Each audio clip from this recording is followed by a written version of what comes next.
السلام علیکم ورحمۃ اللہ وبرکاتہ۔ الحمدللہ رب العالمین الرحمن الرحیم مالک یوم الدین والصلاة والسلام علی رسولہ الکریم وعلی آلہ وصحبہ اجمعین ومن تبعہم بإحسان الی یوم الدین، اما بعد۔ حضرات سامعین کرام، کرونا وائرس کی وجہ سے ہماری حکومت وقت نے لاک ڈاؤن کا اعلان کیا ہے، اور اس لاک ڈاؤن کی وجہ سے بہت سارے ہمارے دینی مسائل اور اسلامی مسائل پیدا ہوئے۔ بھائی اور دوستوں، پچھلے دروس میں نے آپ کے سامنے قرآن و حدیث کی روشنی میں کئی ایک مسائل کی وضاحت کی ہے۔ ان دنوں بھی ایک مسئلہ پیش آیا، بعض ہمارے بھائی یہ سوال پے در پہ کر رہے ہیں کہ ہم اپنے گھروں میں تراویح کی نماز کیسے ادا کریں۔ بھائی اور دوستوں، حقیقت میں یہ مسئلہ ایک اہم مسئلہ ہے جس کی وضاحت قرآن و سنت سے ہونا بہت ضروری ہے کہ ہم اپنے گھروں میں تراویح کی نماز کس طرح سے ادا کریں۔ ہمارے شریعت نے اور ہمارے دین نے اس بارے میں ہماری کیا رہنمائی فرمائی ہے۔ بھائی اور دوستوں، قبل اس کے کہ میں آپ کے سامنے اس کا طریقہ بتاؤں، ایک گزارش میں اب تمام دوستوں اور تمام بھائیوں سے کرنا چاہتا ہوں کہ میرے بھائیوں، بہت سارے ہمارے بھائیوں نے جو کہ مسجد میں تراویح نہ پڑھنے کی وجہ سے اور مساجد کے بند ہونے کی وجہ سے بہت سارے لوگوں نے ارادہ کر لیا کہ اب کی سال ہم تراویح ہی نہیں پڑھیں گے، حتیٰ کہ ان کے گھروں میں مکمل انتظام ہے، وہ پڑھ سکتے ہیں، پوری طاقت ان کے پاس ہے، سب کچھ موجود ہے، لیکن میرے بھائیوں صرف غفلت میں، سستی میں اور اس مبارک ماہ میں تراویح کے پڑھنے کی اہمیت نہ جان کر کے صرف وہ لوگ تراویح کی نماز غفلت میں چھوڑ رہے ہیں۔ لہذا میں اپنے ان بھائیوں سے سب سے پہلے یہ التماس کروں گا کہ میرے بھائی اور دوستوں، تراویح کی نماز گرچہ ایک نفلی نماز ہے، اور اگر اس نماز کو آدمی چھوڑ دیتا ہے جان بوجھ کر کے، تب بھی وہ اللہ تعالیٰ کے ہاں گنہگار تو نہیں ہوتا ہے، لیکن بھائیوں، رمضان المبارک میں اور اس مبارک ماہ میں تراویح کی نماز پڑھنا بہت زیادہ فضیلت ہے اور اس کا بہت زیادہ ثواب ہے۔ اللہ کے نبی صلی اللہ علیہ وسلم نے خود حدیث پاک میں بیان فرمایا کہ من قام رمضان ایمانا واحتسابا غفر له ما تقدم من ذنبه، کہ اے لوگو، جو رمضان المبارک کے مہینے میں تراویح کی نماز پڑھ لیتا ہے ایمان کے ساتھ، یعنی اس بات پر ایمان لاتے ہوئے کہ تراویح کی نماز پڑھنا واجب ہے، قیام اللیل کرنا واجب ہے،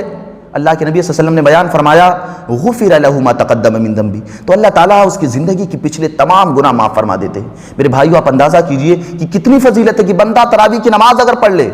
رمضان المبارک کے مہینے میں، تو اللہ تعالیٰ اس کی زندگی کے پچھلے سارے چھوٹے چھوٹے گناہوں کو، صغیرہ گناہوں کو اللہ تعالیٰ معاف فرما دیتے ہیں۔ بھائیو، چلتے پھرتے، دوڑتے دھوپتے، آئے دن ہم کتنا گناہ کرتے رہتے ہیں۔ رمضان المبارک کے مہینے میں نماز پڑھنے سے اللہ تعالیٰ سارے گناہ کو معاف فرمانے والے ہیں، باقی اور مہینوں میں فضیلت ہم کو نہیں ملنے والی ہے، صرف رمضان المبارک کے مہینے میں اللہ تعالیٰ یہ فضیلت ہمیں عطا فرمائیں گے۔ اور پیارے نبی صلی اللہ علیہ وسلم نے کیا بیان فرمایا؟ اللہ کے نبی صلی اللہ علیہ وسلم نے بیان فرمایا، اگر کوئی آدمی تراویح کی نماز آ کر کے ایک امام کے پیچھے پڑھتا ہے اور جب تک امام اپنی نماز کو مکمل نہیں کرتا، یعنی جب تک امام نماز سے فارغ نہیں ہوتا تب تک وہ بھی اپنی نماز سے فارغ نہیں ہوتا، یعنی آخر تک امام کے ساتھ نماز پڑھتا ہے، تو اللہ کے نبی صلی اللہ علیہ وسلم نے بیان فرمایا اس کے لیے پوری رات قیام اللیل کا ثواب اللہ تعالیٰ لکھ دیتے ہیں، یعنی وہ گویا کہ پوری رات تراویح کی نماز پڑھ رہا، پوری رات قیام اللیل کر رہا۔ یہ اتنی بڑی فضیلت ہے میرے بھائی اور دوستو، ہم اپنی غفلت، اپنی سستی اور اپنے لا علمی کی وجہ سے قطعاً اس تراویح کی نماز کو نہ چھوڑیں، اور قطعاً اپنا یہ ارادہ بدلیں، اور ہم یہ یقین کر لیں کہ انشاءاللہ تعالیٰ ہمیں پورا رمضان تراویح کی نماز پڑھنا ہے۔ ایک اہم بات یہ بھی میرے بھائیوں کہ آج ہمارے پاس ایک شرعی عذر ہے، ایک شرعی عذر ہے، ہمارے پاس ایک رکاوٹ ہے، شرعی رکاوٹ ہے، جس کی وجہ سے ہم مسجدوں میں حاضر نہیں ہو سکتے ہیں، مسجدوں میں حاضر نہ ہو پائے، لیکن اپنے گھروں میں تو تراویح کی نماز ہم پڑھ سکتے ہیں۔ میرے بھائیو، جب بھی ہمارے پاس کوئی شرعی عذر ہوگا اور اس شرعی عذر کی وجہ سے اگر ہم مسجد میں شریک نہ ہو پائیں، تو انشاءاللہ تعالیٰ اگر ہم گھر پہ نماز پڑھ رہے ہیں تو ہمیں وہی ثواب اللہ تعالیٰ عطا فرمائیں گے، اللہ تعالیٰ ہمیں وہی اجر عطا فرمائیں گے جو مسجد میں آ کر کے امام کے ساتھ پڑھنے کا ثواب ہمیں رمضان کے مہینے میں ملتا ہے، چونکہ ہمارے پاس شرعی عذر ہے۔ ہم جان بوجھ کر کے تراویح کی نماز نہیں چھوڑ رہے ہیں، یا اپنی غفلت، اپنی سستی سے نہیں چھوڑ رہے ہیں، بلکہ شرعی عذر کی وجہ سے ہم چھوڑ رہے ہیں۔ لہذا میرے بھائیو، تراویح کی نماز ہم قطعاً کسی بھی صورت میں نہ چھوڑیں، اور یہ بہت بڑا موقع ہے، بڑا عظیم موقع ہے۔ یہ رمضان المبارک کا مہینہ بار بار آنے والا نہیں، صرف سال میں ایک مرتبہ آتا ہے، لہذا میرے بھائیو ہم اپنے گھروں میں تراویح کی نماز کا اہتمام کریں۔ لیکن اہتمام کیسے کریں؟ سب سے پہلے میرے بھائیو، تراویح کی نماز پڑھنے کے دو طریقے ہیں۔ ایک طریقہ تو یہ ہے کہ ہم انفرادی طور پہ پڑھیں، یعنی الگ الگ ہو کر کے ایک آدمی چاہے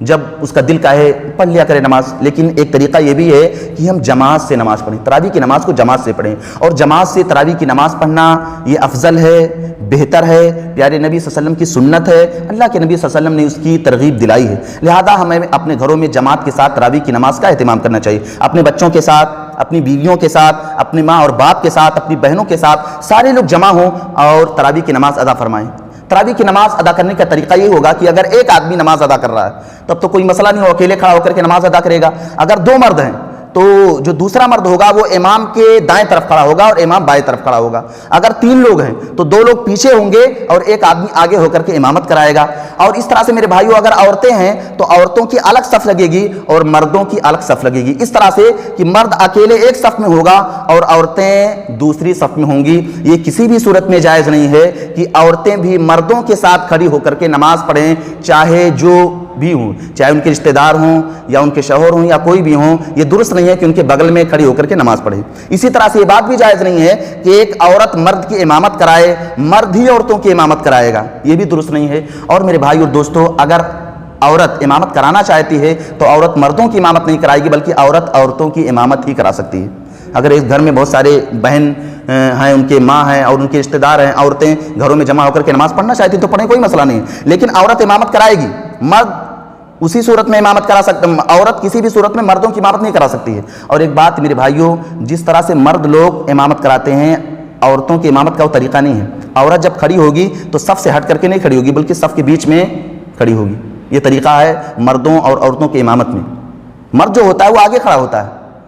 اور مقتدی اس کے پیچھے ہوتے ہیں، لیکن عورت آگے نہیں کھڑی ہوگی بلکہ اپنے مقتدیوں کے بیچ ہی میں رہ کر کے وہ امامت کرائے گی، یہی فرق ہے۔ تو پہلی بات میرے بھائیوں، کیا ہم جماعت کے ساتھ جماعت بنا کر کے اس نماز کو پڑھیں، اس لیے کہ جماعت کے ساتھ یہ نماز پڑھنا افضل اور بہتر ہے۔ دوسری بات میرے بھائی اور دوستو، تراویح کی نماز کا وقت عشاء کے بعد سے لے کر کے فجر کے وقت تک رہتا ہے۔ عشاء کی نماز ہم نے پڑھ لی، اب یہاں سے قیام اللیل، تراویح کی نماز، تہجد کی نماز کا آغاز ہو چکا ہے اور یہ کب تک رہے گا؟ جب تک فجر کی اذان نہ ہو جائے تب تک یہ نماز کا وقت رہتا ہے۔ لہذا ان دوران یعنی 6 سے 7 گھنٹے کے بیچ میں ہم کبھی بھی نماز پڑھیں گے تو ہماری تراویح کی نماز ہو جائے گی۔ البتہ ہمارے لیے افضل اور بہتر یہ ہے کہ اس نماز کو جتنا زیادہ مؤخر کر پائیں، جتنا زیادہ اس کو لیٹ کر پائیں اتنا ہی بہتر ہے۔ اگر کوئی آدمی آدھی رات کو سوتا ہے تو اس کے لیے بہتر ہے کہ آدھی رات کو تراویح کی نماز پڑھے۔ البتہ اگر کوئی یہ سوچ رہا ہے کہ ہم سو جائیں گے تو اٹھ نہیں پائیں گے تو اس کے لیے بہتر ہے کہ عشاء کے فوراً بعد وہ تراویح کی نماز پڑھ کر کے سوئے، اس لیے کہ تراویح کی نماز کے کھونے کا اور ضائع ہونے کا خطرہ ہے، اس لیے اس کے لیے بہتر ہے کہ عشاء کی نماز پڑھنے کے فوراً بعد تراویح کی نماز پڑھ لے۔ البتہ یہ بات جاننا چاہیے کہ تراویح کی نماز جتنا لیٹ پڑھی جائے اتنا ہی زیادہ بہتر ہے، اس لیے کہ پیارے نبی صلی اللہ علیہ وسلم نے یہی بات بیان فرمائی۔ اسی طرح سے میرے بھائیوں، بعض لوگوں کو شبہ ہے کہ تراویح کی نماز ہم پڑھتے ہیں تو تراویح کی نماز میں ہمیں بہت کم صورتیں یاد ہیں، 2 صورتیں، 4 صورتیں، 5 صورتیں یاد ہیں، تو ہم تراویح کی نماز کیسے پڑھیں؟ بعض لوگوں کو شبہ ہے، وہ یہ سوچتے ہیں کہ ہمیں تو 10 پارہ 15 پارہ قرآن نہیں یاد ہے، لہذا ہم کیسے پڑھیں؟ میرے بھائی اور دوستو، تراویح کی نماز میں قرآن ختم کرنا ضروری نہیں ہے، یا یہ ضروری نہیں کہ آپ بہت لمبی لمبی صورتیں پڑھیں۔ اگر آپ کو صرف ایک صورت یاد ہے، میں 5-10 صورتوں کی بات نہیں کر رہا ہوں، اگر صرف آپ کو ایک ہی صورت یاد ہے، قل هو اللہ احد، تو 8 رکعت میں بلکہ 11 رکعت تراویح میں آپ صرف قل اللہ احد پڑھ کر کے اپنی تراویح کی نماز پڑھ سکتے، کوئی حرج کی بات نہیں ہے۔ اگر آپ کو وہی صورت 10 مرتبہ ایک رکعت میں دہرانا ہے تب بھی میرے بھائیو آپ قل اللہ احد کو بار بار دہرا کے پڑھیے، لیکن تراویح کی نماز قطعاً مت چھوڑیے اس چیز کا بہانہ بنا کر کے مجھے قرآن نہیں یاد ہے، میں کیسے تراویح پڑھوں گا، صرف چھوٹی چھوٹی صورتیں یاد ہے۔ میرے بھائیو آپ کو 5 صورت یاد ہے، 10 صورت یاد ہے، اسی کو بنیاد بنا کر کے آپ تراویح کی نماز پڑھیے، لیکن تراویح کی نماز قطعاً مت چھوڑیے۔ ایک بات اور میرے بھائیو کہ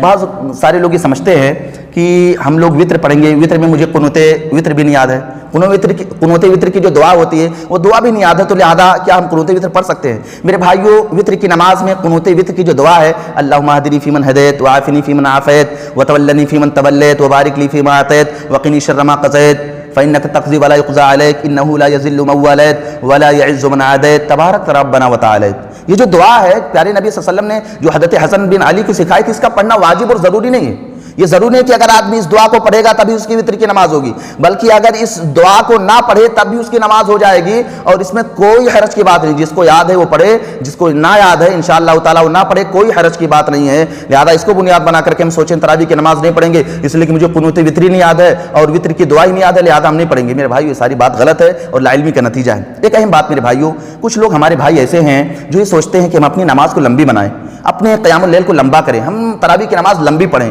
آدھا گھنٹہ 1 گھنٹہ پڑھیں، لیکن ان کو قرآن تو آتا نہیں، لہذا وہ کیا کرے؟ میرے بھائیو، اس کے لیے ہماری شریعت نے ایک آپشن ہمیں دیا ہے کہ قرآن کو اور مصحف کو دیکھ کر کے ہم پڑھ سکتے ہیں۔ قرآن کو اور مصحف کو